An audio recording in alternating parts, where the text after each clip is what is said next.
Monsieur le Président, Monsieur le Ministre, chers collègues, ce fameux CETA, au-delà des mesures précises qu'il comporte, participe à révéler le clivage qui traverse aujourd'hui notre vie politique entre mondialistes et nationaux. Et une multitude de sujets, évidemment, sont impactés. Il est question de démocratie, d'économie, de social, de santé, d'écologie. Et donc, in fine, il pose la question du modèle de société que nous voulons, question éminemment politique, et de la liberté laissée au peuple d'imposer ou non son propre modèle de société. Parlons donc d'abord et avant tout de la question démocratique. Négociée dans la plus totale opacité, entrée en vigueur pour partie avant même sa ratification, défendant le recours aux tribunaux privés à la place de la justice rendue au nom du peuple, le CETA souligne clairement la disparition progressive de la souveraineté du peuple dans notre pays et donc celle de la démocratie. D'ailleurs, si vous étiez vraiment démocrate, c'est par référendum que vous l'auriez fait ratifier.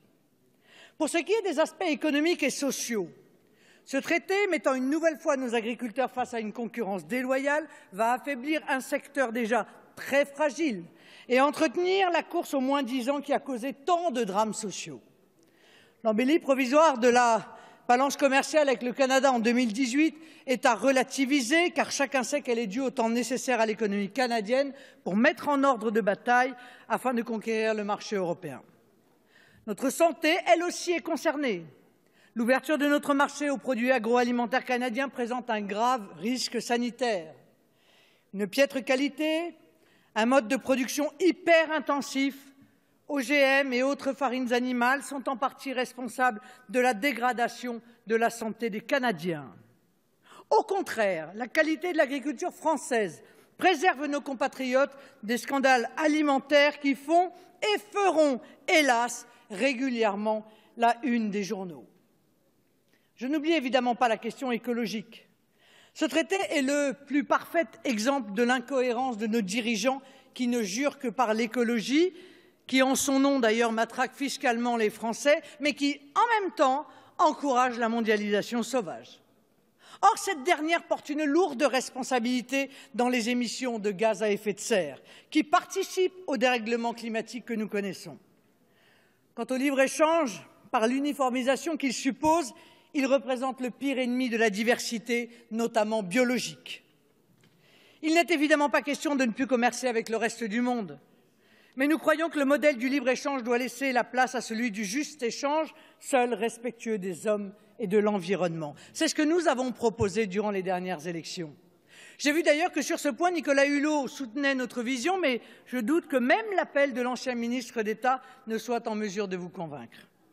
Ce traité est donc un danger pour notre pays et pour nos compatriotes, et plusieurs d'entre vous l'ont déjà exprimé. Mais la question qui me semble la plus importante, c'est celle du choix de société qu'il pose.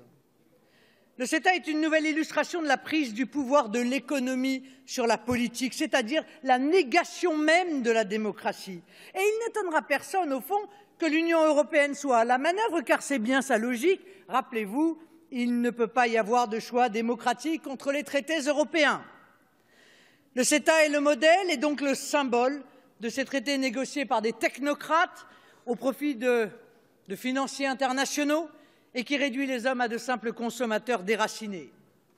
Et comme technocrates et financiers ne sont jamais repus, demain ce sera le Mercosur, demain ce sera le traité avec l'Australie et la Nouvelle-Zélande, et j'en passe.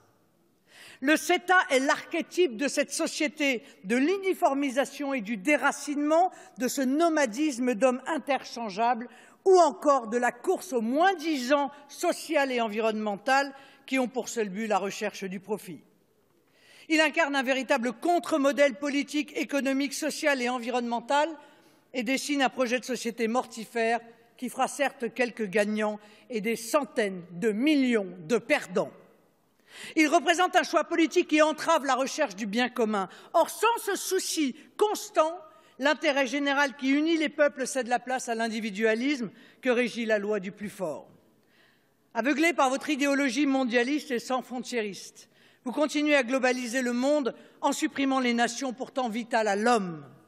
Fascinés par la financiarisation de tous les échanges humains, vous accroissez les fractures sociales dans tous les pays, en particulier dans le nôtre. Charmés par l'uniformisation des biens et des services, vous défiez la diversité des civilisations et de la nature qui fait la richesse de notre monde.